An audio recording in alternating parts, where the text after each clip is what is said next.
Hello friends, my name is Bunniness and this is a reading vlog, the third reading vlog in my series where I'm trying to read 30 books in the month of December. It is December 15th and I've read 11 books so far this month. I am currently reading Trickster Drift by Eden Robinson. I read the first book in the series, Son of a Trickster, for the House Salt Book Club, so we have a live show that's already up, and I did a standalone review for this as well because I really loved it. So I wanted to make sure to read the second part, especially because there is an adaptation. It's a Canadian TV show, but it's coming to the CW in 2021. So I want to make sure that I am up to date on the series, and I am currently 27% of the way through this. I'm listening to it on audiobook, and I feel like that will probably be the thing that I finish tonight into tomorrow. I had previously mentioned One Day in December and The Space Between Worlds as the two book of the month, like physical books that I had kind of on deck, but I got my December box. And so let's update that a little bit. I have In a Holidays by Christina Lauren, and this is the December House Salt Book Club book pick. So I have to read this. This will be 100% one of the books that you hear me talking about in one of these vlogs. And then I also got The Office of Historical Corrections by Danielle Evans. In a Holidays probably wouldn't have been my pick for my December box had it not been our book club pick. So I shelled out the extra $9.99 for an additional pick, which I usually don't. I just use my one credit. I'm trying not to add that many more books of the month to my physical TBR, but I was really interested in this collection of short stories. One, because I wanted to read a collection of short stories in this month, and because this collection is all about race and its history in the United States. I don't think that there is anything particularly special about this week, except for that it is my last full work week before I go on break for the holidays, so looking forward to that. So yeah, I got 2 comments on the second part of this vlog series that were about how I must read really fast because I'm trying to read these 30 books while working a full-time job. And it got me thinking, but it was also like additionally funny because I have not read anything really since my first update, since I started this vlog. I read a little bit more of Trickster Drift last night, but I think I still have like 2 hours left in the audiobook, and I want to finish that before I move on to my next read. So I've not completed a book. It is Thursday. Yeah. So first, to like address reading speed and whether or not I read quickly and how I'm managing this. I think I do read slightly faster than average, but I am by no means a speed reader. In fact, I've looked into how to improve my reading speed, and the number one tip is always to like manage to read without hearing yourself in your head, without like reading out loud in your head. You know what I mean? And I can't like that. No, I cannot not hear myself in my head. I'm a person that thinks in words and sentences more than like pictures and impressions. So any sort of advice to like silence my own voice in my head is like a non-starter. So anyway, the way that I am managing this is through reading things that are a little bit shorter. I've been listening to a lot of audiobooks and mixing up formats so that I always have something available to read. But I'm also like using a lot of time that I would use elsewhere, like TV and scrolling through Twitter and things of that nature, to reading. And so this challenge is about kind of imbalancing myself a little, or pushing myself to read even more than I normally would. And the reason that I decided to do this in December is because I have some time off. So even though I'm falling behind pace a little bit here, I know that I won't be working for the last week of December, which will give me even more time than usual. So while I normally, yes, am working a 9 to 5, I will have a week's worth of not working anything that I can cram in some extra reading. That brings me back around to the fact that I haven't really done any reading so far in this vlog, and that is because I am doing a ton to sort of set myself up for vacation and wrap things up and make sure I leave things done and clean. And 2 is that I had to dedicate some time to other aspects of this hobby. So I edited and uploaded the second part of this vlog. I edited and submitted a video for Read Bliss, and then I edited and uploaded my most recent video, which is a book tag and collaboration. So all of that took away time from reading, and guess what? I haven't read anything. It is very tricky normally for me to balance like all of my other hobbies and interests and relaxation things with my 9 to 5 with reading, but this month I'm just making an effort to put the emphasis on reading and get these like reading goals out of the way. This is not like a you can do it too, because if you can't do it, that is totally valid. I don't even know if I'm doing it. Some days I'm like, wow, this is going great, and other days I'm like, is it? I just wanted to address like the reading speed thing, because I'm not like some super duper like fast reader.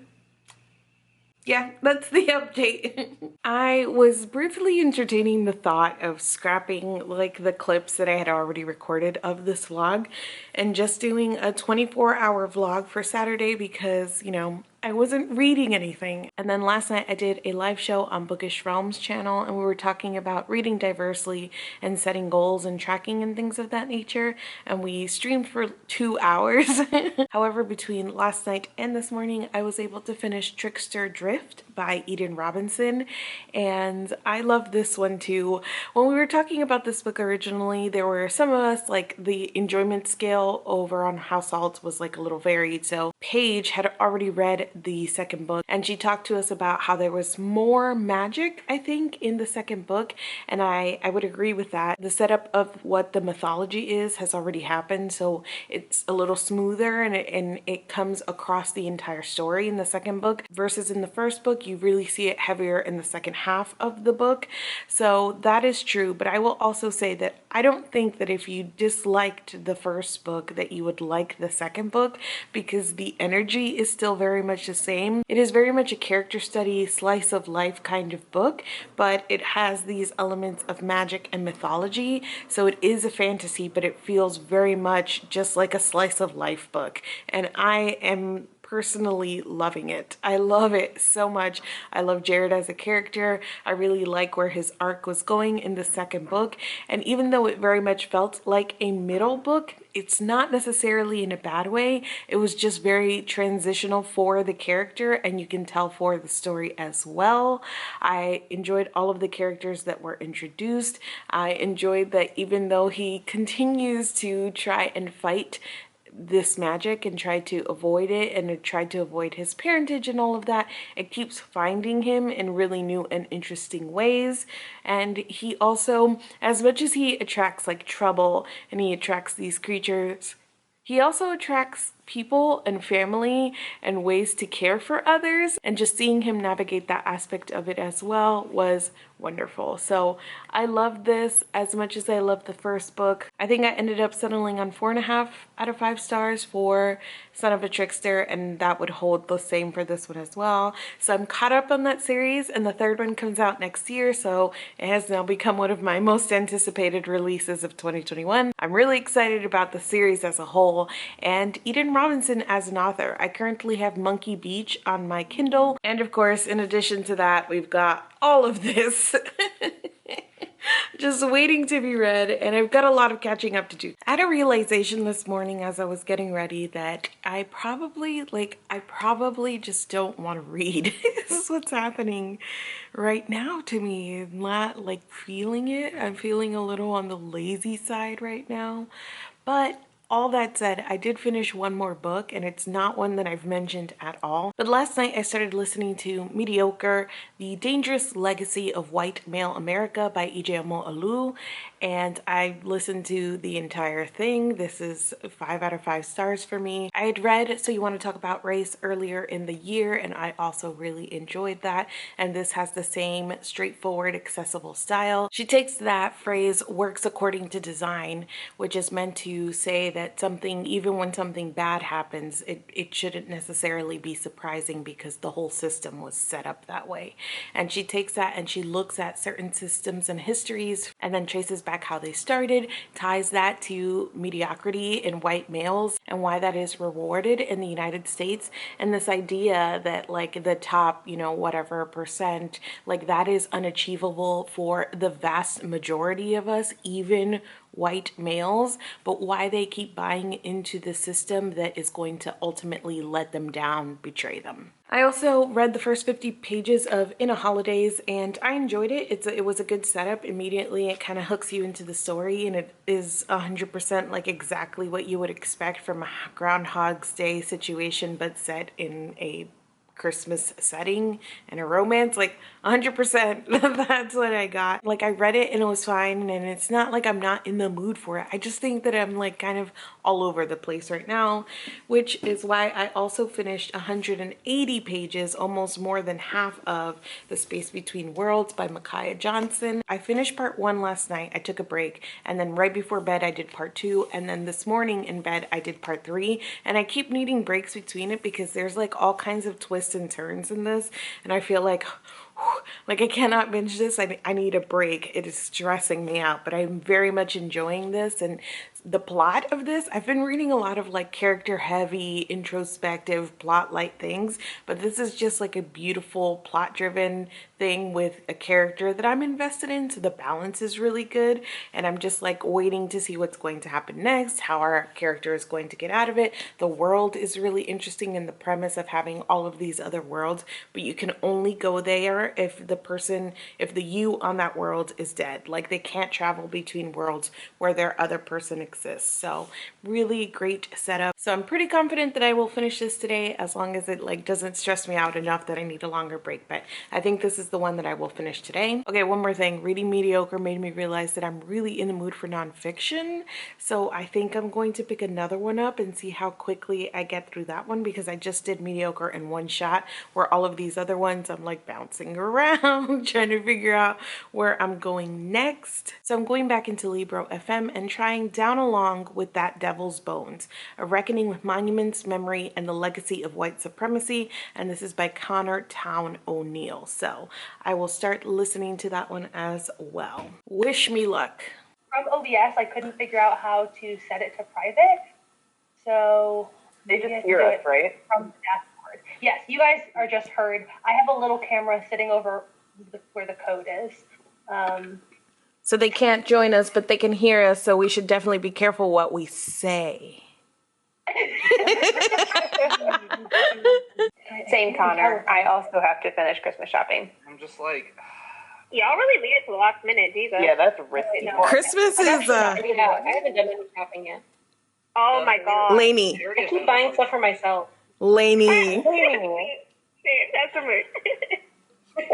That's a Libra thing to do. Yesterday was both productive and a wash. I ended up writing 2 recaps for Snark Squad, and I knew as this was happening that it was 100% like a diversion for myself, because I didn't really want to read. Like I wasn't in the mood. So in order to feel better about the fact that I didn't want to read, I was like, oh, I'll write recaps, because that is also a hobby and it's productive, and I want to get on a better posting schedule for 2021 since 2020 was wash. So I was like, look at me, and I felt proud of myself even though I wasn't doing the thing I was supposed to be doing.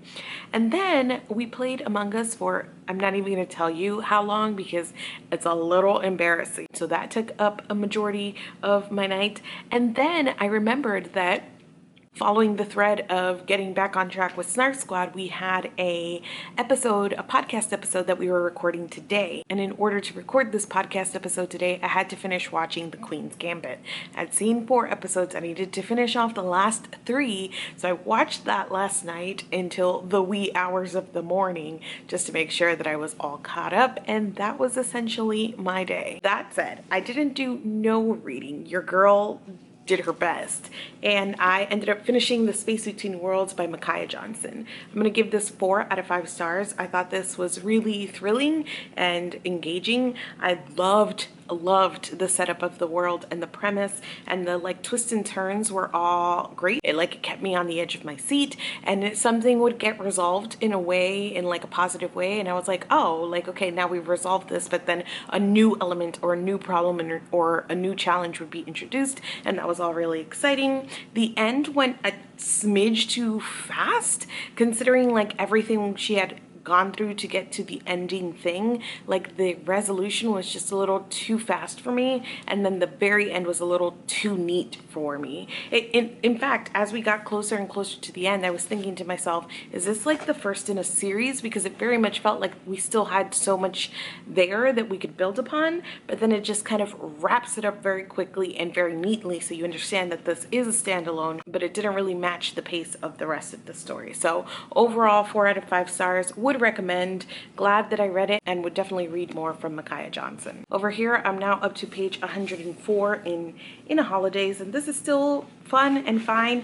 Like, I'm not enjoying it, but it's not like I'm not deeply invested. It's just sort of like the equivalent of a TV show that you would put on in the background sort of thing, but I'm reading it, so it's not like I can pay attention to it in the background, but that's sort of the feeling of it. Like, it's going by quickly. The setup is fine enough, but I'm not attached to the characters. And because it is Groundhog Day-esque and that we're reliving like a certain portion of the time, it's very hard to sink your teeth into the character. And I'm not sure that, like, I don't dislike her, I'm just sort of ambivalent. And then I did start the audiobook for Down Along with That Devil's Bones. I thought it was going to be more generally about monuments and white supremacy and the Confederacy, and maybe it will be that, like, when I get deeper into the book, but right now it's really focusing on one historical figure and deep diving into his life. It's not what I signed up for. Like, I did not necessarily sign up for a biography of a white supremacist, and that's all I've gotten so far. I am listening to it quickly and I will finish it, but at least for the first 30% of this book, I'm not like really into it. It's just like fine. I think I can finish that one tonight. I don't know if I can finish in a Holidays, but I'm going to try and get through as much of this as possible and finish this audiobook. So that will be, I have 3 books read so far, and that will be 4 and 5, and then tomorrow's the last day of this vlog. So coming from behind here, this is a true underdog story. I'll give coherent thoughts in the morning, but I just wanted to let you know that after putzing around a little longer, I was just like, Mari, sit down and read so you get one more book done. I finished reading in Holidays, and that will probably be 3 or 3.5 out of 5 stars. But it's also 2 o'clock in the morning, so it's Monday anyways. Joke's on me. My contacts are like so dry. I still have to wash my face and get to bed, so choices were made. Choices were made. But I read a 4th book. Okay, I did finish this last night. I think I'm gonna give it 3 out of 5 stars. It was fine. It was easy to read. I didn't feel particularly invested or attracted to the main character. She was very bland. And so she makes a wish at the beginning for the universe to show her what will make her happy. And at the very beginning, you get the sense of exactly what that is for yourself as a reader. And the story unravels in exactly that way. So it wasn't anything where I kind of expected like a misdirect, like she thought this one thing would make her really happy, but turns out she was sort of, unaware of like the true sources of her happiness, but she just thought this thing would make her happy, and then she went for it and it did. And I was kind of like, okay, like I get that the whole thing was that she wouldn't take the chance before, but it was just like a really long drawn out thing for a very, very simple premise, and one that we see right at the beginning that this is the way that it's going to be, with absolutely no like diversion from that whatsoever. And even the miscommunication that comes in the 3rd act, and this entire thing where like, people have to start believing her that she's stuck in this Groundhog's Day thing, like, and they do kind of easily, which is always a tricky thing to navigate in a story that has like a magical element, because I don't want characters to be so disbelieving that it's like annoying. But if you go into it too easily, it's also kind of like, oh, okay, come on. So there were a few things in here that were just like that, sort of fine. Overall though, like, I didn't have a bad experience. It was easy to read. This will probably be really forgettable. At 3 stars, I will keep this on my shelves maybe. It is like in that in-between category that if I ever needed to cull more books, this would probably be one of the ones that I would look at to go first. But this is the House Salt Book Club pick of the month, and I'm very interested to see how it landed with other people, because I know like Connor and Sam really love like holiday rom-coms like Hallmark Channel and things like that. So how this compares to sort of like that stuff, which I don't watch a ton of. So if you want to tune into our discussion, this is happening on the 27th on Saturday on Sam's channel, which I will link, and we'll be live at 3 p.m. Eastern time, and you can get all of our thoughts on this, but that's kind of mine in a nutshell. And I also finished book number 5, which was Down Along with That Devil's Bones, A Reckoning with Monuments, Memory, and the Legacy of White Supremacy by Towne. In my first update about this book, I was kind of like unsure about it, and I've at least worked my way to why. I jumped into this book based on like a title and like, sure, I'll do this one next. So it's kind of took me a while to really settle into what like the thesis statement of this book was.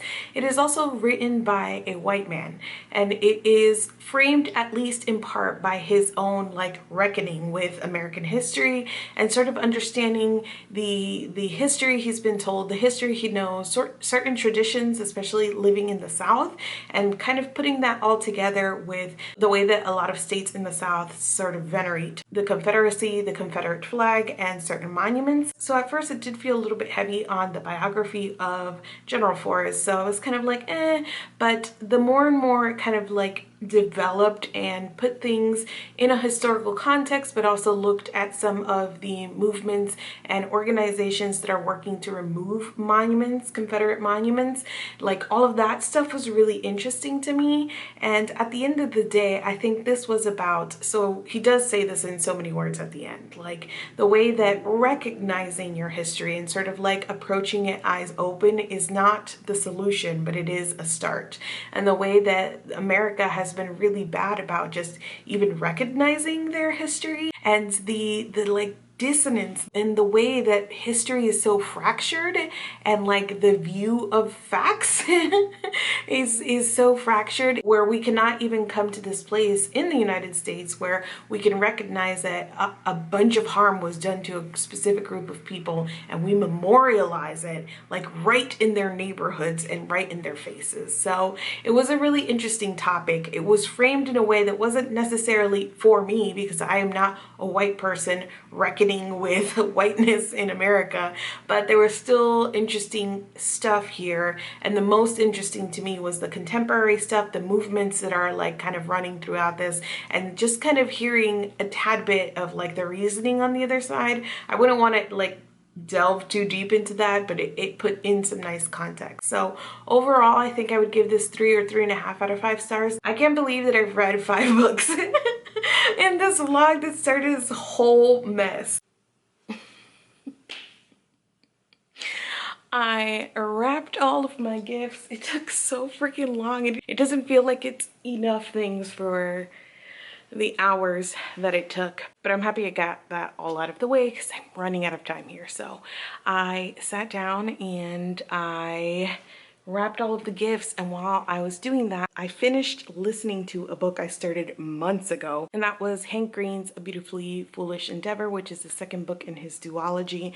I'd reread the first book this year in order to read the book as soon as it came out. I started it and I got to a point where something happened that stressed me out, and I put it aside, and then, you know, the rest of 2020 kept stressing me out. So I have a number of books like that I put aside because I couldn't go through them at the time. And those books tend to be a little harder for me to pick back up because like in my brain is just like the stress response. So I finally was able like to just dive back into it. It helped that I had a really long project that I was working on. And yeah, it was so enjoyable. I really love this duology. This book is such a great companion to the first book in a lot of ways, and it really does feel like a complementary duology. A lot of the things that I said as like weaknesses or complaints about the first book are almost addressed here or mirrored. So the first book is a very narrow story about one woman, and her story reflects a lot of like her self-centeredness, and those things felt like story limitations when maybe they were point of view or character limitations, and things that are directly addressed in the second book, where you get a lot more points of view and the world or the scope of how we're telling the story, because the world is always been big. This is about alien encounters, but I guess the scope of the story that we're telling just grows so much in the second book, and I enjoyed that so much. So I love that piece of it. I love the simplicity of the plot almost a little bit more in the first book. There was something, I don't know, like comforting about the straightforward nature of the plot in the first book versus the way that it kind of threads out in this one, but that's just a personal preference sort of thing. So there were things I enjoyed more in the first book, things I enjoyed more here, like the points of view, but across both, the commentary about like humanity and stories and shared experiences and power and responsibility. I love them so much. There was one particular line, like, I mean, there were a bunch of lines, and I was listening to this on audiobook. I don't have a copy of the book, but I will want to get one so I can reread it eventually and also like mark it up and highlight things. But I was listening, and there was a particular line where I literally was rapping, and the line was about how sometimes we can't feel joy without being productive, without really processing that our joy is something that we produce. And I literally made the pouted, and like tears swam in my eyes, and I picked up my phone and I texted my best friend Nicole right away. I was like, oh my god, this one line is like a call out for me, you know. And she sent me a link because that happened to be John Green's favorite line according to him, and he made a whole video about this one line. So I took a little pause and I watched that video, and overall just a really pleasant reading experience. I gave the first book 4.5 out of 5 stars, and this one is probably also 4.5 out of 5 stars, but the combined experience and like the full story might be like a 5-star reading experience for me. I truly loved both of these books. It's 11:30 right now, so that means I got the end of this in right on Monday to finish off this vlog. What a mess this one was. I started off not that great, and I just came up from behind and finished another 6 books in this dang reading vlog. Like that's amazing. This has become less like read 30 books in my own head and just like read as much as you can, and it's working really well. So yeah, if you have read or would like to read any of the books that I've mentioned, let's chat down in the comments. Thank you so much for watching this video, and I will see you guys soon. I am what am I doing? I want to finish 2 to 3 books maybe. I did that whole update with like both of my bows on one, like the bow legs on one side. And I had a brief moment of thinking like, okay, do I re-record that? Do I care that my bow was like lopsided? And the answer is, I don't.